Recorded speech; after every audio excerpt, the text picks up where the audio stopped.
Okay, good afternoon. Welcome to Economy and Infrastructure, STC. Item 1 on the agenda is apologies for absence.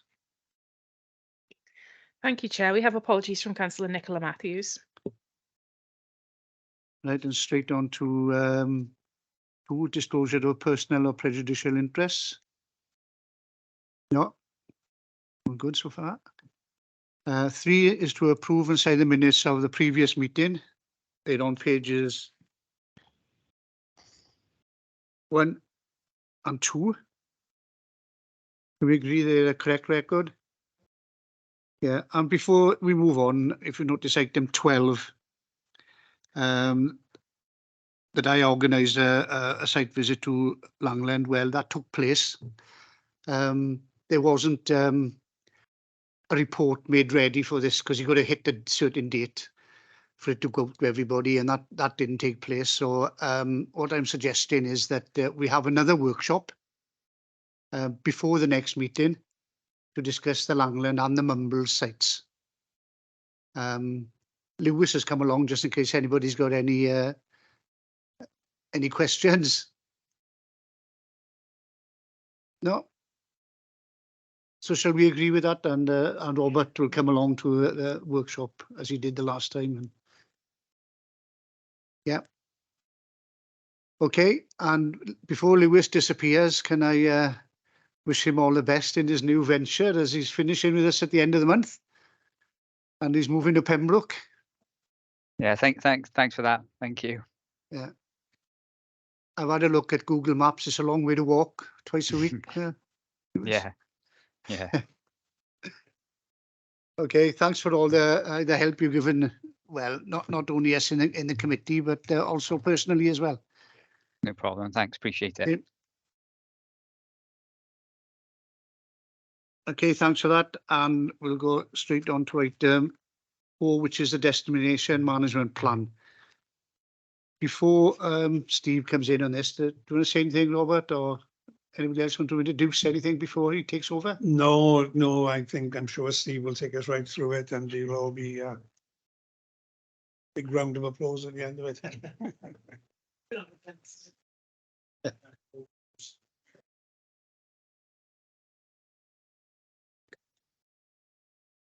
Thank you. So as we go along, Steve, if people got any questions as we go through, 2.2 or 2.3, just pause a bit and they can jump in. Otherwise, going to the end and then going all the way back. Yeah, no problem. Okay. No problem at all. So if you've got anything to say at the end of each one, jump in. Okay, thanks. Yeah, so good afternoon, and thanks for the opportunity to present where we are with the destination management plan. For those of you who might have served on the scrutiny committee, the last time I was here, we gave an update on the progress of the last destination management plan. And I think such is the significance of the role that we play in trying to encourage visitors to the destination and keep a bit of a handle on how that destination is managed and maintained.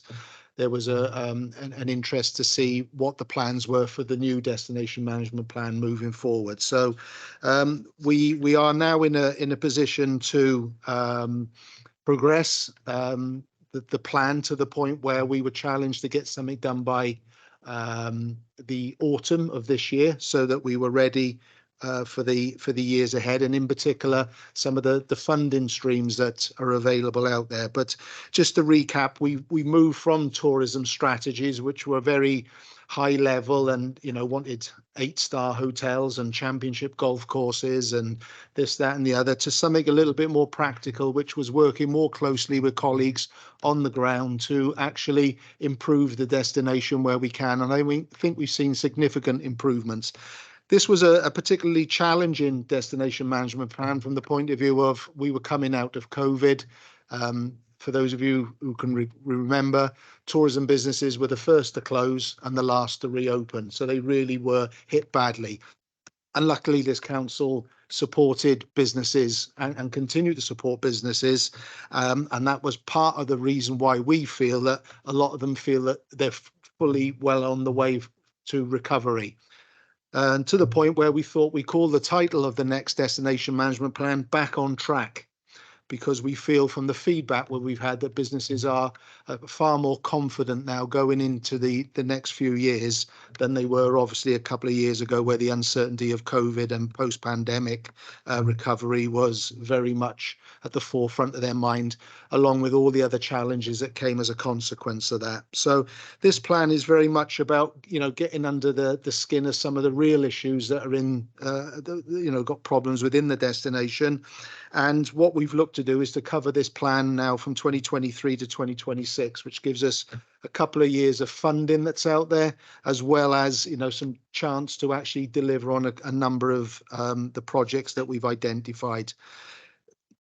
The whole essence of this plan is built up on three key pieces of research, because it would be easy for us to try and set an agenda really without necessarily talking to our customers, the visitors to the destination, but also the businesses who ultimately have, probably paid the greater price of COVID and trying to get that economic recovery underway. So that, along with a hotel demand study, were all conducted and concluded last year.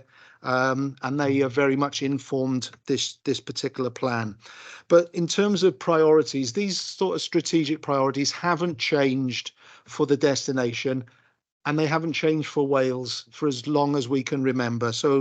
But what we try to do, because we are marketeers, we've just reworded them slightly, okay? But they are very much the same principle about raising the quality of the product, i.e. driving quality and getting, businesses to recognize they need to change and try and enable that and support that. Breaking free of this issue of seasonality, where everybody comes between June and August, September, making sure that our event program is aligned to, attracting visitors, but also that we're working with the trade to try and encourage offers and products and services that appeal to an all year round market. Encouraging sustainability, so that businesses are very much focused not on economic sustainability, but also environmental sustainability, which was one of the key threads that came through the scrutiny committee. They wanted to see a little bit more and understand a little bit more about what we did from an environmental point of view, and what we did to recognize the importance and the role that the natural environment as well as the built environment played in attracting visitors. And the one that we all subscribe to is working in partnership, both with the private sector, but also, with other agencies and organizations, because this council can't do everything. It can't be responsible for everything when we've got, so many different issues to tackle. So from 2.2, so from that, out of those priorities, we've identified numerous actions. That's not a full list of them. That's just the highlights really, in terms of the areas and actions that we need to start focusing on, the impacts those actions will have, and then ultimately what are the outcomes. We're no longer, purely focused on outputs. It is about outcomes, and we are very much driven around making sure that we got a distinctive, high quality visitor experience, that our offer continues to attract people outside of the main holiday season, because we don't need to do a lot of marketing during the summer, because we know people will come because they're fairly loyal audience that we have that visit the destination. But also as well that we do become more sustainable in our approach, both economically and environmentally. And of course, ultimately as well, it leads to greater prosperity locally, that visitors are spending more. It means that businesses can employ people locally as well. And it's that whole sort of sustainable angle for growth, economic growth.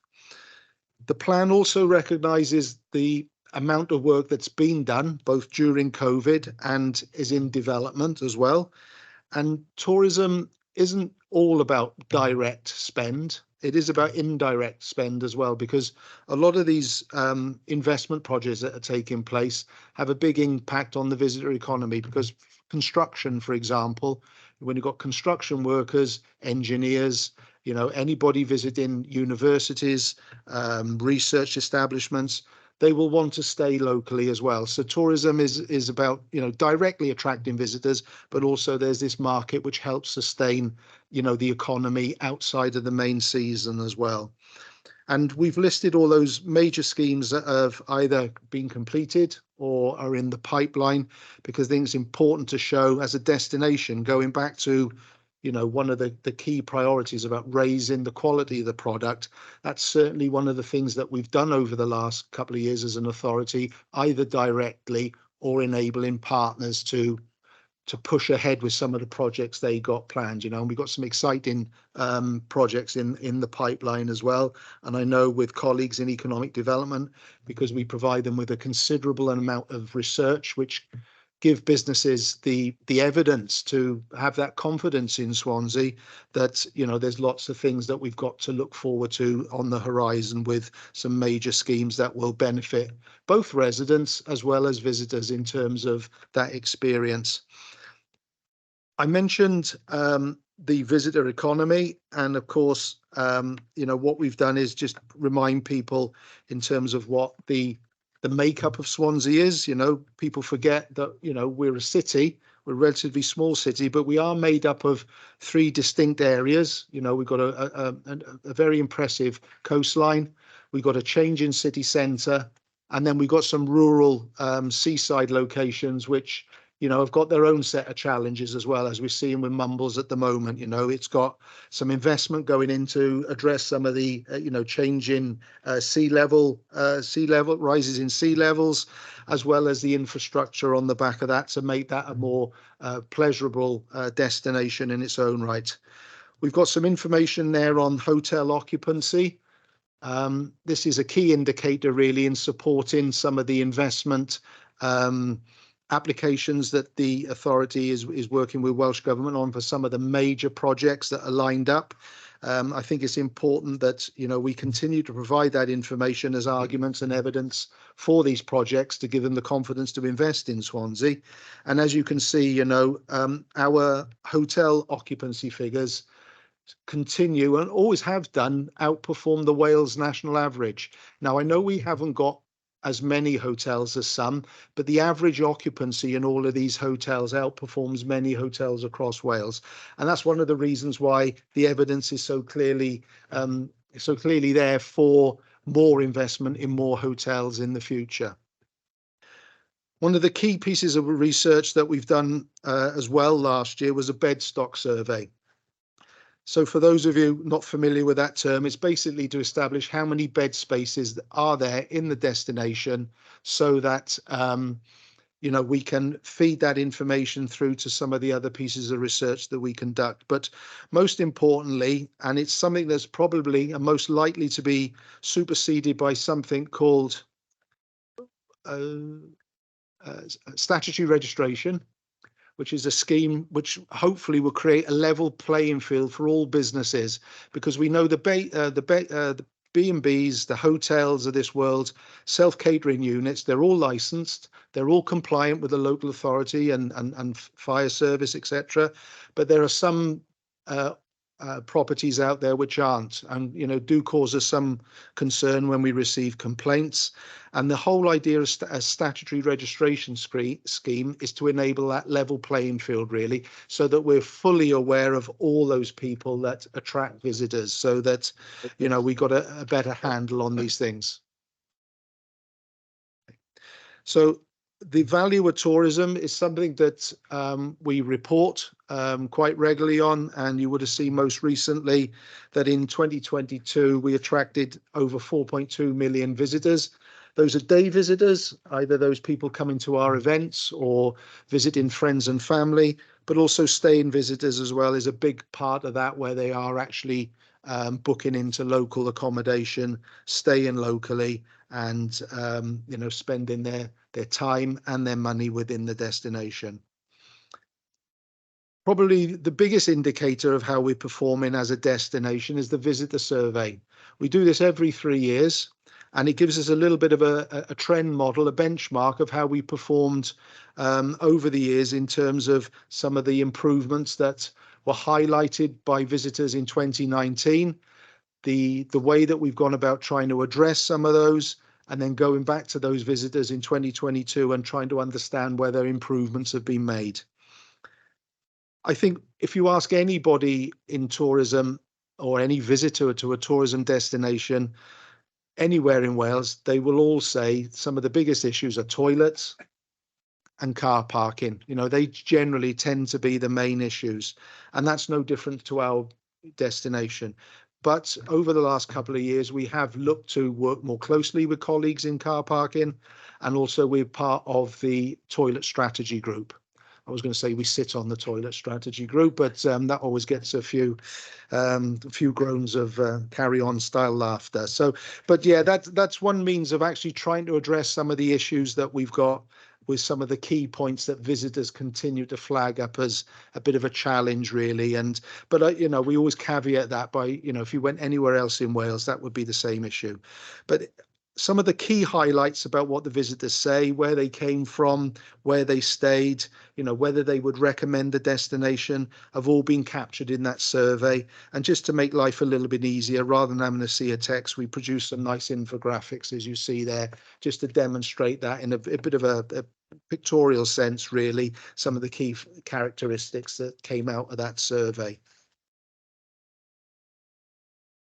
Probably the most encouraging piece of work that we did last year, and we don't normally say this when we're engaging with businesses, because whilst we're the tourism team and we're very much focused about tourism isn't always all about us. You know, we have got other services which play a big part in ensuring that the visitor experience is one that is you know, as enjoyable as we can possibly make it.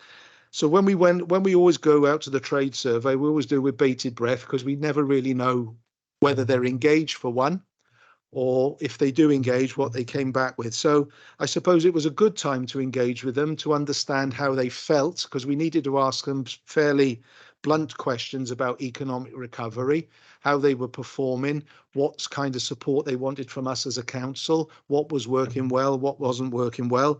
And whereas we would normally get 20, 30, maybe 40 tops businesses responded, we had 120 businesses respond, which was really encouraging, because it then means then that the actual data that they're providing has got some substance behind it, because there were some key themes emerging from there, which we've kind of captured here. But, you know, yes, they felt the service that they were getting from us was a good one.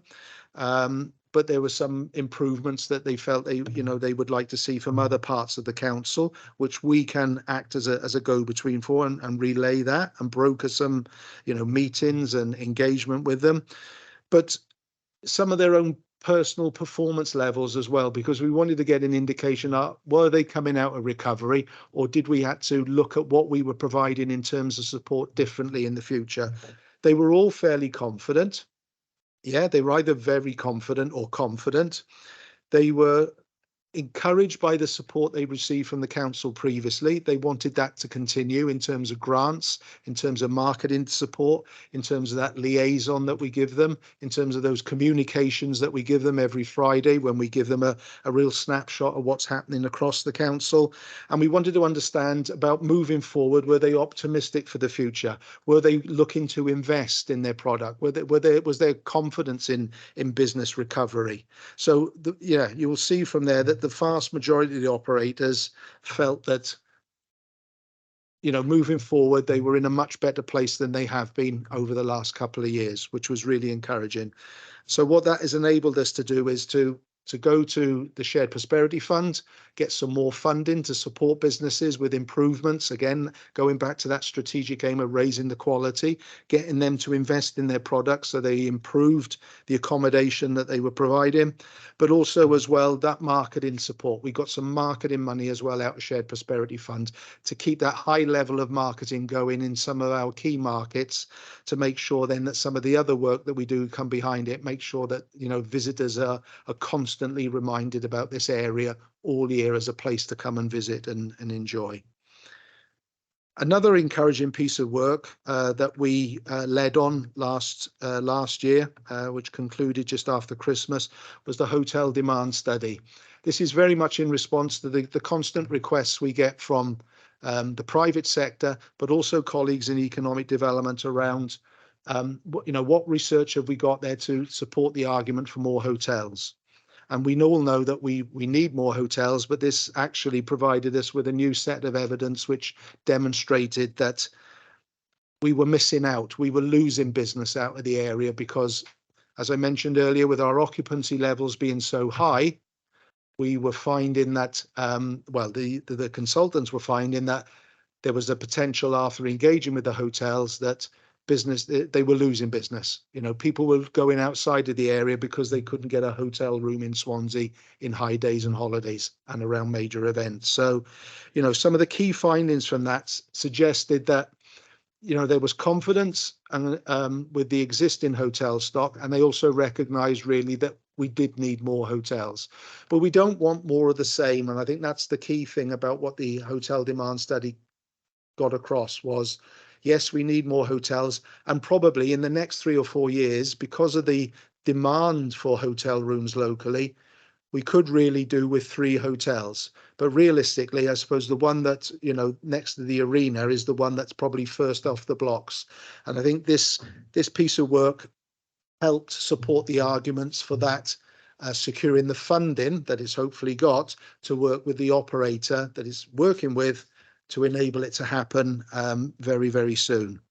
Yeah, and that was, again, another really encouraging, positive piece of research, which generally gives us all the right indicators, really, to support some of the evidence that's required to funders, but also as well, when these businesses are making decisions, they're doing so on the fact that there's facts, figures, and arguments in favour of investing in a particular area. And again, you know, just turning over the page, there's an example there of that infographic which highlights some of the key findings from that report. So they were the key pieces of research that have informed the new destination management plan. What's key is the some of the other things that we do, which kind of not gets overlooked because we do report that internally, but probably people locally don't see a lot of what we do because we are targeting people outside of the area to come and visit and to come and stay. And I thought we needed to highlight that within the destination management plan, because what the plan also does is not only our sort of plan for supporting and enabling tourism over the next few years, but it's also a promotional document really where we can go to businesses and say, okay, this is why now is the time to invest in Swansea, because all the indicators lined up and right for that investment. And not only, you know, do they need to see that that the infrastructure or the sites or the opportunities are there, but on the back of that, then there's an organisation like ourselves as an authority marketing that area. And we've included some of the things that we do across the year to make sure that the destination is conveyed in a positive way. You know, we're one of the very few, well, probably the only organisation within the authority that markets the destination to that visitor market.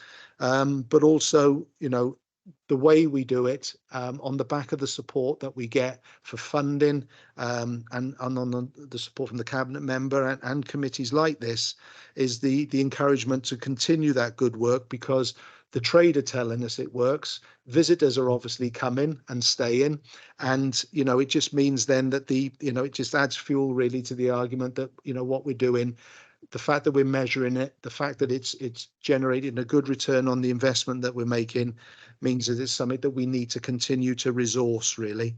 It's only a small team. It's only a small team of 2, believe it or not, doing the tourism destination marketing, and both of those are part-time. So it's important to recognise a lot of the output that we've done here is on the back of a relatively small team.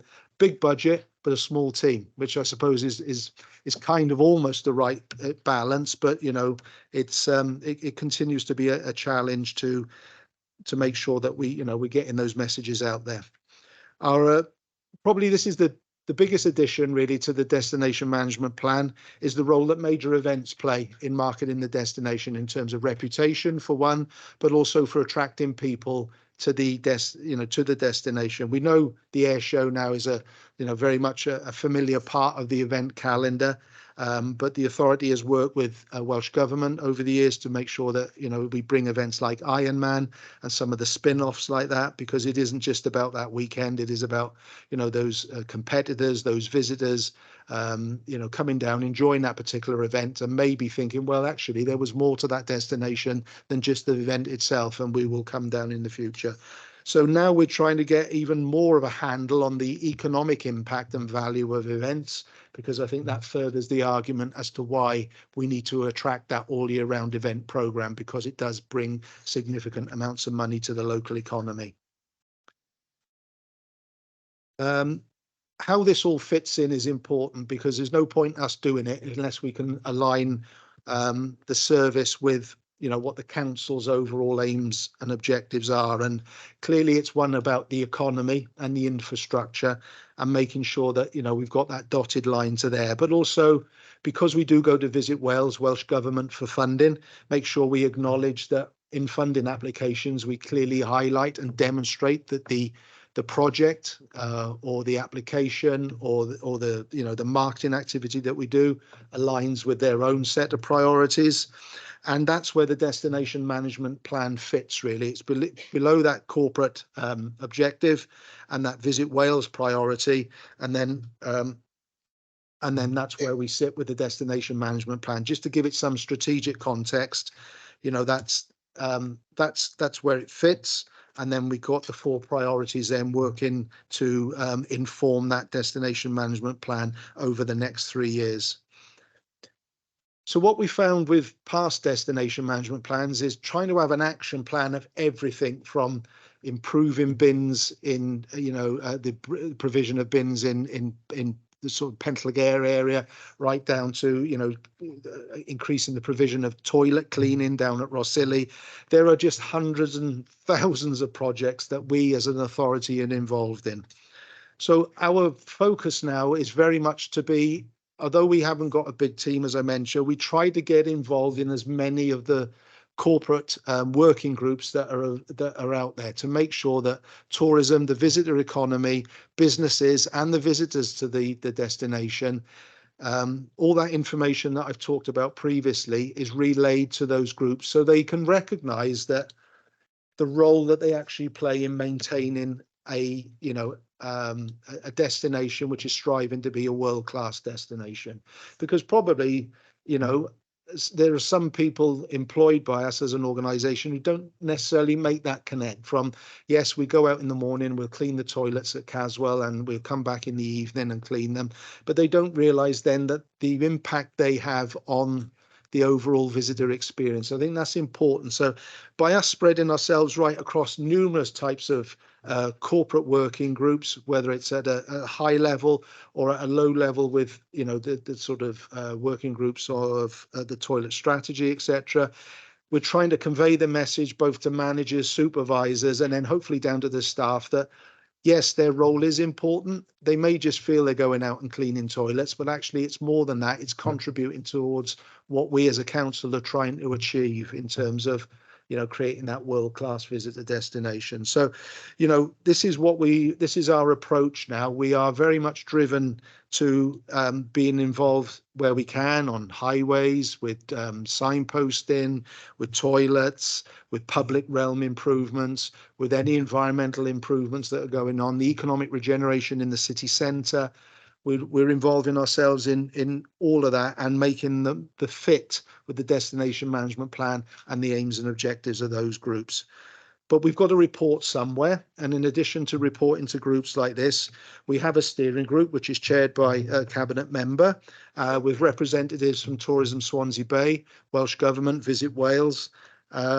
And that is the steering group which overlooks a number of these delivery groups then that we will create so that some of the internal working groups can report to businesses on the progress that is being made as an authority. So they don't just see it as what we're doing in tourism. We are able to report the good work of colleagues in economic regeneration or in highways on, changes on schemes. So there's that constant flow really, and recognition that it isn't just the tourism team that are doing tourism within the council. It is a number of departments, and you know, those delivery groups have worked well in the past. They're well attended. They're good opportunities to engage with business, and you know, it's something that we're recommending that we move forward as a delivery model in the future.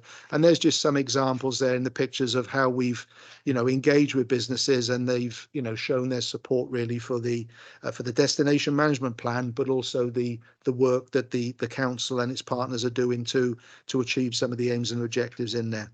But we've got to measure success, because there's no point in having a plan unless there's some kind of measurement at the end of it. We will look to increase visitor spend. One of the things that businesses told us, yes, there's lots of people around, but they're not spending like they used to. Cost of living crisis is having an impact on visitor spend. So we will try and work with businesses to see if, you know, we can convince them to invest in the quality of their products, so they can perhaps raise prices, so that visitors will pay more for an experience within the destination. We want to get more people back into employment. We know there's a skills issue. We are, you know, fully aware of that. We're trying to engage with the regional skills partnership to see how we can address that locally, as well as working with local colleges to, you know, to make them aware of, you know, some of the challenges that businesses have had. But they're fully aware. Continue to hit these sort of high occupancy levels, because that just shows confidence in the destination. Confidence to investors, but also confidence to visitors if we've got, you know, more staying visitors coming to the area. Continue to do the research, because that is vital, because it's vital for other parts of the council, but it's also vital for us from a marketing point of view. And to make sure those visitor satisfaction rates are maintained at a significant level, and that where we haven't been performing well, we've raised those satisfaction levels in 3 years' time. And ultimately to work with more businesses. One of the key things through the pandemic was the decision by the cabinet to no longer charge businesses to be an annual marketing partner. So those fees were waived. We had to find the income from elsewhere, so we had to do some jiggery pokery with the budget. But you know what it did mean then, we went from working with just over 100 businesses to now 220 businesses. And a real measurement of that success is that these businesses now, when we attracting journalists down, or bloggers or vloggers, they want to work with us. They want those bloggers, vloggers, journalists to come and stay with them. But not only do they want them to come and stay with them and write about their business, they're happy to comp that. So that means our budget goes a little bit further, because these businesses are happy to pay for them to stay, happy for them to pay for their food, happy for them to have an experience on the Gower Coast Adventures, or to visit one of the other attractions. So this is, you know, a really encouraging outcome really of supporting businesses in the way that we have. We know there's plenty more to look forward to, you know, during the life of this particular plan. You know, some of the key projects are highlighted there: Skyline, you know, the Palace Theatre, Albert Hall, major hotel developments, you know, even some of the improvements in the infrastructure like floating pontoons at the Morva are going to enable people from the city centre to, you know, have an experience along the River Towie. So these are all things that we are supporting the project teams in providing them with this intelligence with, working with them as well in providing arguments for funding applications, showing how what we're doing as a destination management plan fits in with the aims and objectives of our potential funders like Visit Wales and Welsh Government. And most importantly, the confidence that businesses have now, which has been captured in a number of testimonies really from them, which says, yes, please keep doing what you've been doing over the next few years. And there's no legal implications, there's no financial implications, and we have done an integrated impact assessment. Okay, thank you, Steve. And I'd like to thank the team for putting an excellent report together. I know I asked people to jump in when you were going through, but you were on such a roll. I don't think anybody would. Once I start, stop you. I think what comes out to me, and I'm slightly different to the people living in Swansea. I live 10 miles away. So when I see something happening in Swansea, which attracts me and people from where I live into Swansea, and that's what you want to see. Yeah. And I think what explains what's going on in Swansea is 2.3 when you got the bigger picture. And you know, the first thing you mentioned is the arena, and that brings in a lot of people, and that's what we're talking about here, is making Swansea successful. And I think we are moving in the right direction. The only thing that I highlighted here was because they got completed projects, and you've got the office development 71, 72, and I didn't know whether that was completed. So No, and good. then I thought, oh, Topping out ceremony in October. In the life of this program. yes.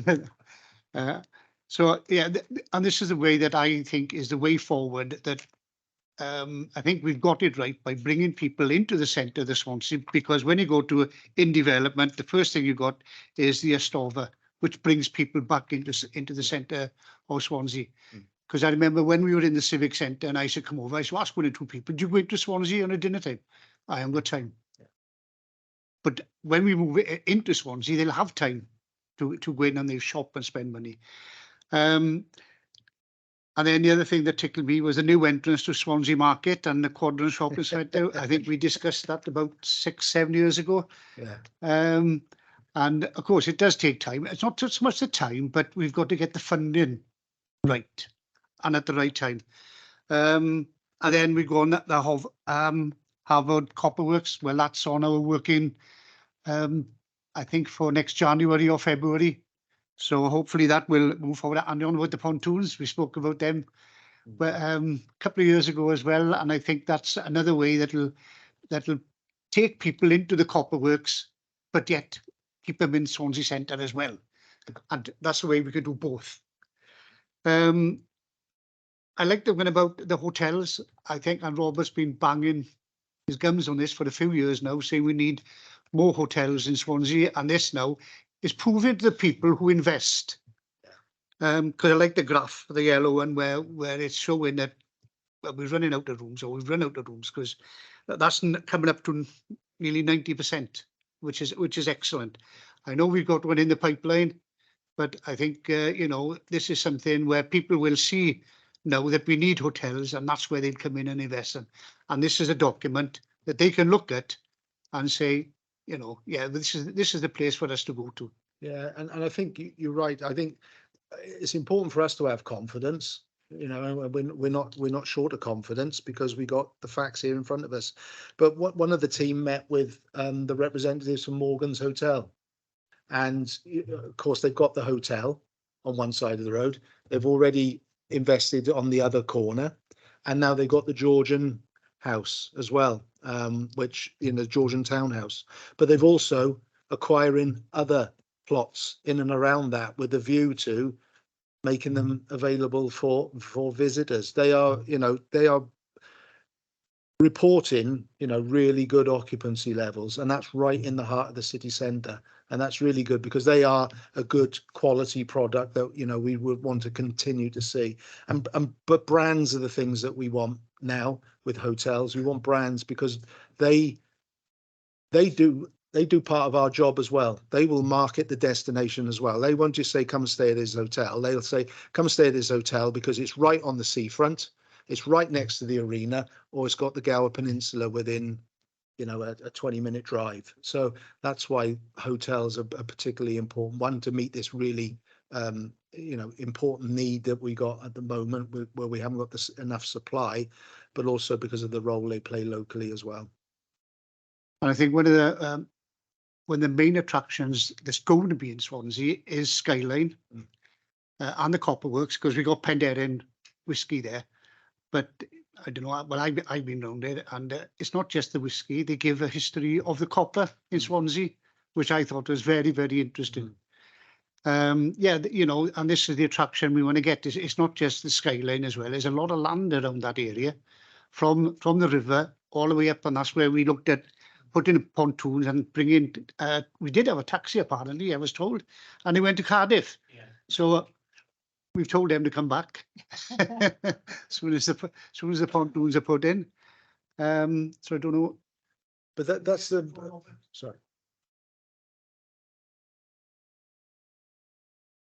Yeah, the only thing I would add, and thank the officers for putting this destination management plan together. They work extremely hard on it. But I think we also got to thank somebody like Paul Ralph's team, who have done a tremendous job in attracting the finance. Without money, you can't do anything. And these schemes follow the money, but getting that money is not easy.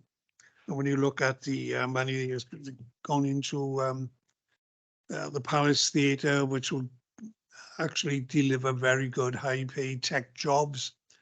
One story I could tell you, we started off as a one-man band in Swansea, being taken over by Amazon, has now got 165 jobs and growing.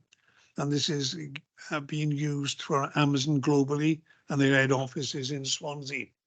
So, investing in those tech industries is important. That's why 71, 72 the Kingsway will be really, really good. But we do need more hotels, and we need quality hotels. Anybody who goes to conferences, and most of us in this room has probably been on conferences sometime or another. And I think people are fed up of going to the Bournemouths, the Brightons, the Harrogates, the Llandudno. All you need to do is to get somebody up in those conferences and suggest it gets put on the program for future years. I think the delegates will think, oh, yes, that's a good idea. We're fed up of going to the same place all the time. But you've got to have the hotels there to be able to take the capacity, whether it's political conferences, whether it's the Liberal Democrats, Labour, Conservative, they all bring a lot of people in, taking up the bed spaces and then spending in our restaurants and using our taxis. And a big spend comes with conferences, whether it's the British Medical Association. What we need is major conferences coming. So I see not only the hotel going alongside the arena, which will then make the arena flourish more for conferences also. Also, one I can see being needed alongside the stadium, the Swansea.com stadium, where they have conferences there. Everybody likes to be able to walk out the hotel and walk to the conference. With Skyline in the future being there, and Penderyn, I think we got the makings of a very good destination, tourist destination. The pontoons are important, and again, that was in the application for well-being. We got 20 million. This council might are adding 8 million to that, so that's 28 million pound being spent. There'd be a walkway along the west bank coming up the River Tower, the pontoons. Well, I see potential for local Swansea people applying for and make, river taxis coming up. I can see that being all year round attraction. The Cardiff Bay, it was easier for people to use it there because the impacted water was there. It was constant. But we've got compacted water behind the barrage going up the tower. But there will be a good destination to have it to go to and back and forth, not just on sports days, but then with Skyline and Penderyn can have an integrated ticket, possibly working with users. I was down in Plymouth where Urban Splash had worked with a local operator with one small ferry. It's now, it was a man actually from Caerphilly, is now operating 3 ferries going round into the bay. So there's big opportunities for somebody to come along. The occupancy rates don't show the true reflection. Airbnb is not included in those, but I was talking to somebody who's got a couple of Airbnbs down in the Maritime Quarter, and he told me, and that was a couple of months ago, that this year Airbnb had seen over a 200% increase of occupancy in Swansea, and it was growing at an enormous rate, the potential in Swansea. It's a pity they didn't come under the same restrictions because we could then get true figures. But I know lots of people these days look at Airbnb. Unfortunately, it's not easy to gather that information. So I think that, the future is bright for Swansea. I think it's because of the huge capital programme, and Swansea has the biggest capital programme in Wales of all authorities, because we're showing confidence in Swansea. And when you build things, people will come. So I'd like to thank not just the team with Fran and the small team in tourism, but also Phil Holmes' team with Paul Ralph. They're all doing a tremendous job. Every time I look at Paul Ralph, I feel a bit sorry for him. He's always looking shattered. I think the amount of work that he puts in is actually staggering. So whenever you see him, be gentle, give him a good touch, because they deserve it because of the work they're putting in. Thank you. Thank you, Robert. And we'll remind him that he's keeping a small team because he's got a big budget. Will Thomas. Thanks, Chair, and thank you for the report. It was nice and lovely layout and easy to digest, nice colours, and I found it very enjoyable to read. So I wish they were all like that. One thing I was interested in was obviously that walking, if I'm correct, is the sort of one of the main, or if not the top, attraction or reason for visiting the area, which doesn't surprise me at all. I wonder, therefore, what the team's relationship with the Countryside Access team is, because obviously that team's been pretty decimated from a sort of budget point of view for over the last few years, and maintaining all those coastal paths and walkways is obviously not easy, and improving them would arguably improve visitor experience. Welsh National Coastal Path seen some investment, certainly in my ward. There's still a lot more that could be done, and I'm wondering, if there's more that we could do from that point of view. So investment in the Countryside Access team, I'm just wondering if that's sort of been flagged up. We've spoken a lot about hotels, and we haven't touched on hotels in Gower yet. I was just wondering your opinion on that. So I know Fairwood Golf Club have got planning permission for one, but they've never pushed the button on it. But I wonder if there's any other potential sites or partners that you've looked at with regards to hotels in Gower. And the other thing was Pembrokeshire's got the sort of bus that goes from coast to coast, from cove to cove and beach to beach, that allows, I think we used to have one called the Gower Pony. It was before my time, so I don't know too much about it, but I think Pembrokeshire have got one called the Puffin bus or something, which allows hikers, walkers to, which is a year-round economy, obviously, to, walk a certain route and then go back to their B&B and then go to a different route the next day. So I'm just wondering if that had been thought about, or if there was any potential for that, please. Thanks. Yeah, before you answer that, can Stuart, if you want to come in, because if Stuart got some questions, you can answer them all at once then. Thank you, Chair. I just wanted to declare a personal interest as well as being a member of staff and employee at the Pembrokeshire Air Trust. I just want to say it's a great report, and just to shadow what Councillor Thomas just said, the infographics and it make it very easy and digestible. And as the Cabinet member said as well, it's very exciting times, and we're very, very lucky to have the team that we have in tourism. They're very supportive of the trade and the sector in general, especially with it being from anything from advice to funding, and being able to help provide ambition and vision. So it's really appreciated, and I think we're lucky to have those people. And we're backed up, as the Cabinet member said, by a very good economic development team who's being able to help finance some of the ambitions and dreams and ideas that people have got in the sector. I totally agree as well with the Cabinet member about the need for conferences to come to Swansea. Some people in the past have argued that we're at the end of the M4 or the end of the railway line, but I mean, places like Cork in Southern Ireland have done very successful doing UK or Britain-wide conferences, and I think we've got opportunities there. It is all very much about getting at least a couple more hotels and a couple of maybe smaller hotels as well on top of the two larger ones in the area. And yeah, I think, as Councillor Thomas said, we need to look at maybe having some of those in the Gower areas. I'm trying to see what we can do to support those. But yeah, in terms of support for marketing, there's some great marketing coming out of Swansea. Visit Wales and the council are doing a good job for us there.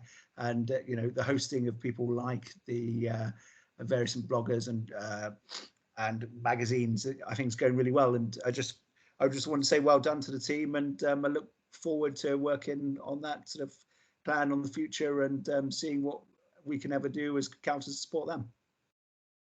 Yeah, thank you for that. If you notice, there was no extra questions, so you got off lightly there. Okay, To be honest, I think they were, good observations. It's, I think this is the place actually where it comes the observations as well. I think they're all helpful. But Will Thomas was on about buses. And probably the person who knows more about buses. It was a bit of a nerd when it comes to buses, Councillor Paul Lloyd, with all due respect, and I mean it in the nicest possible way, Paul. But deregulation, Margaret Thatcher, deregulation of the bus service. We don't have a public bus service. We have a private bus service, which is not good enough. We were told and promised we would have more buses coming more frequently, going off of the main routes. So if you live on the main route between Singleton Hospital or Swansea University and Morrison Hospital, you're on a good service. Anybody going off those routes, well, there is practically no service unless we pay for it. Personally, I think they should be renationalised and have a public transport service. The deregulation out of that came the Gower Pony, which was very successful, but the First Cymru decided not to run it because there wasn't enough people using it. And I think that's sad, because lots of people, especially during the peak, want to get to some of the beaches in Gower, whether it's Rossetti, Portainen, and the service is completely inadequate. So I would agree with that. The walking trails, again, that's the access to the countryside, different department than the tourism department. But they, like as was said, this is a very small team. Come to budget time, I look forward to you speaking up and proposing more money to go into what I see as a very important department in regeneration, tourism. You can't do one without the other. Lots of people come because of the beautiful walks around the Gower Peninsula, and yet we've had cuts after cuts after cuts with 13, 14 years of austerity budgets. So, if that money comes, we can follow that money coming from central government to Welsh government. Where we've had some money and we've used the Shared Prosperity Fund, that's been administered through Phil Holmes' team under Paul Ralph, who's handling that for not just Swansea, but Neath, Talbot, Carmarthen and Pembroke. Seems a lot of money when you actually break it down. It's not a huge sum of money, not as much as we had when we were in the European Union, but at least the government has sent it straight to us rather than putting it to Welsh government, who then send it to us, and there's always a delay. So I'm happy that we are handling it directly as an authority. So that does help. And the Levelling Up Fund, we've had some money there. For that money, when will the next rounds of levelling up come along? We thought they would have had more by now. But if we can get those levelling up funds, we can do far more. All we've had so far is along the embankment of Swansea East, and we will make good use of that. But I think we need far more throughout Swansea. But there is a huge amount of interest in people coming here for walking, not just walking, cycling. And I think the active travel routes, we have more miles of cycle tracks now in Swansea than any other city in Wales. It's not me saying that, my source there is Sustrans. So I think we've done very well. But that's good in that way, but the alternative to that is that the money didn't come with it for the maintenance, and how they get overgrown and they need to be cut back. And first thing people do is pick up the phone to the parks department, but it's not the parks, it's highways, you know, they come under. But I agree with Will. We do need more buses. Perhaps, Will, if you can have a word with the central government to give us more money, that's great. And let's go back to regulation, not the deregulation, and the walking budget. I look forward to you both supporting at budget time, where, you know, if we were to ask or oppose any cuts that might come at budget time to these budgets, because year after year we are being hammered. Nobody wants to make cuts, but when the money isn't coming from central government or Welsh government, we are the people that deliver services. We are the ones having to live within smaller budgets all the time. Yeah, thank you. Before I bring him back in, Steve, Mr. Phil Holmes. Yeah, thank you. I just wanted to acknowledge the point about walking. Councillor Francis Davis has already made the point that it's really important part of the tourist offer that we have. The team that I have is very small in terms of the right of way or countryside access team. It is a small team, and we have had retirements and sickness and those sort of things which don't help. But we are relying more and more these days on contractors to make sure that those footpaths are open and accessible and maintained to a good standard. But we literally have, you know, hundreds, if not thousands, of miles of footpaths right across the city and county. There is a scrutiny working group planned for, I think it's tail end of November. So I'm sure there'll be a full debate really in terms of what we do, how we do it, and how we can improve for the future. And hopefully we can, because it all adds to the offer, and it keeps people coming back to Swansea as well when those footpaths are open. Because let's face it, the views from some of those paths, especially the All Wales Coastal Path, they are breathtaking, and you know, we do need people to see that, because it's one of the best things that we have in the city. So, but just thought I'd update on that. Thank you. Thank you, Phil. Steve, do you want to come back and? Yeah, just on the one point that hadn't been picked up about Fairwood. So, God blimey, I remember when I started here about 18 or 19 years ago, one of the first meetings I had was with the owners of the golf club. They had plans then for a hotel, but they had some planning hurdles to overcome.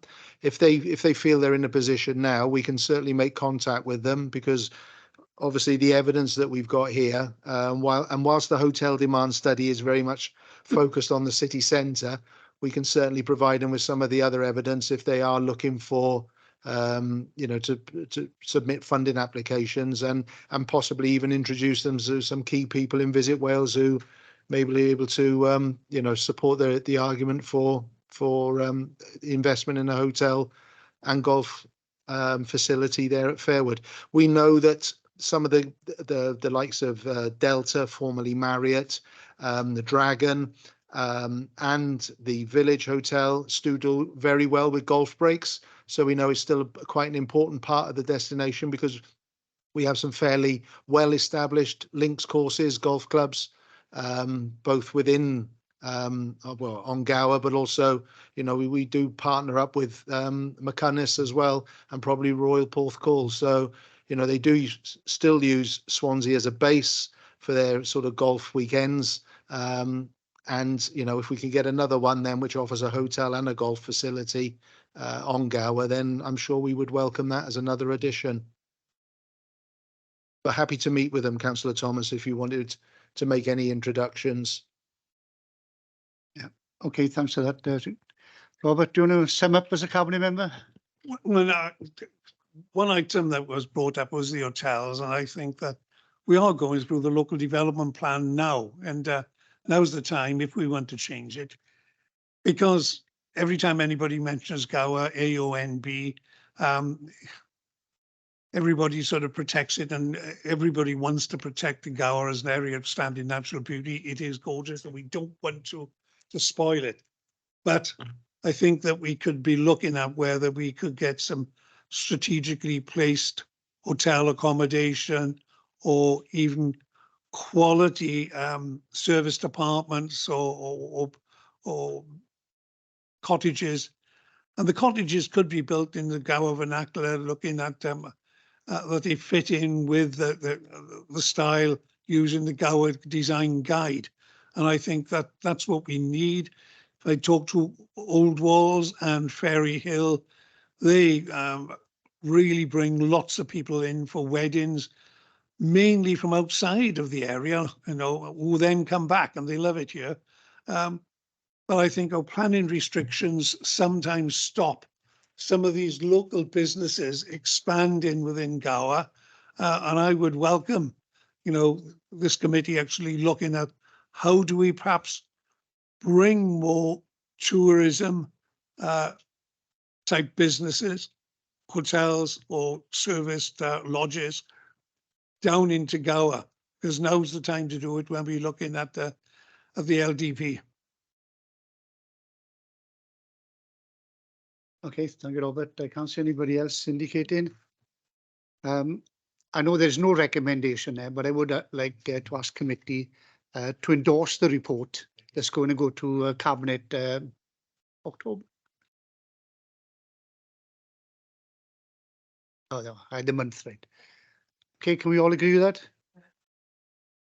Okay, thank you very much. Thank you for that. Excellent. We got one item left on us, the work plan on page 49.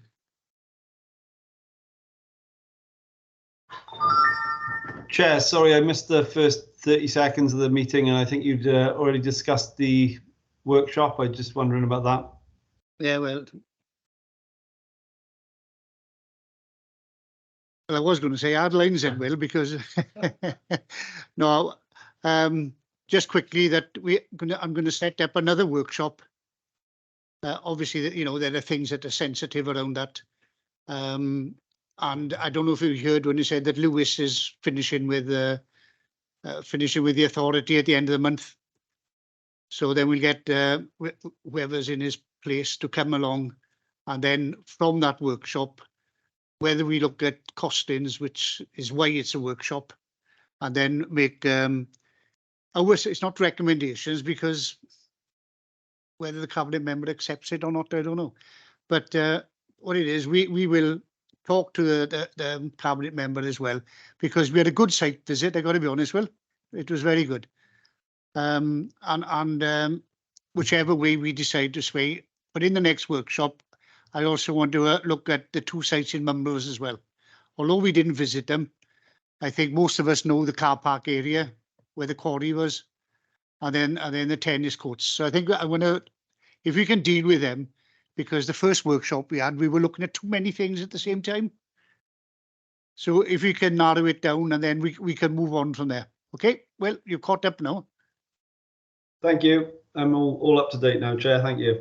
That's all right. What am I, page 49? There's if all I'd look at the work plan.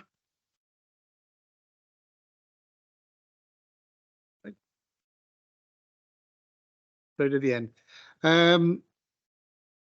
So then we got the Swansea Bay strategy, and then local economic development plan.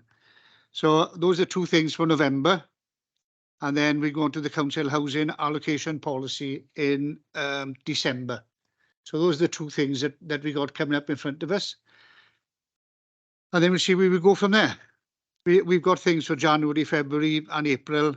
But if there are anything important, if you want to email me, then I can talk to the cabinet member and we could jiggle them around a bit. Okay, are we all happy? Okay, I'll arrange a workshop before the next meeting, because I hope to report back then to the next meeting. Okay, thank you very much.